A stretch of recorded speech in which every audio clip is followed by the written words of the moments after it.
Gold rate తగ్గితేనేమో 100-200 తగ్గుతుంది, పెరిగితే మాత్రం 1000-2000 పెరుగుతుంది. ప్రజెంట్ గోల్డ్ రేట్ 96,000 దాటింది. ఈ స్పీడ్ చూస్తుంటే లక్షకు చేరుకోవటం ఖాయంగా కనిపిస్తుంది. అసలే పెళ్లిళ్ల సందడి స్టార్ట్ అవ్వబోతోంది. ఇంకో 15 రోజుల్లో అక్షయ తృతీయ కూడా వస్తుంది. మరి గోల్డ్ రేట్ ఈ రేంజ్ లో పెరుగుతుంటే ఎలా అని కంగారు పడుతున్నారు జనాలు.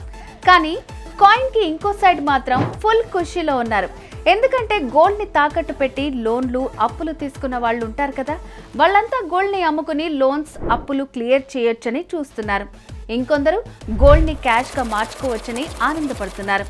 ఇలా తాకట్లో ఉన్న బంగారాన్ని, లోన్స్ లో ఉన్న బంగారాన్ని విడిపించుకోవాలనుకుంటే శర్మ గోల్డ్ కంపెనీ వాళ్ళకి కాల్ చేస్తే చాలు. వాళ్లే ఇంటికొచ్చి వివరాలు అడిగి తెలుసుకుని వెళ్ళి తాకట్లో ఉన్న మీ బంగారాన్ని విడిపించి ఆ రోజు ఆన్లైన్ ధరకే కొనుగోలు చేసి మిగిలిన అమౌంట్ ని మీకు ఇచ్చేస్తారు. ఇదంతా జస్ట్ ఒక్క పూటలోనే ఫినిష్ చేస్తారు. సో తాకట్లో ఉన్న మీ బంగారాన్ని విడిపించుకోవాలంటే శర్మ గోల్డ్ కంపెనీ వారి నంబర్కి కాల్ చేయండి.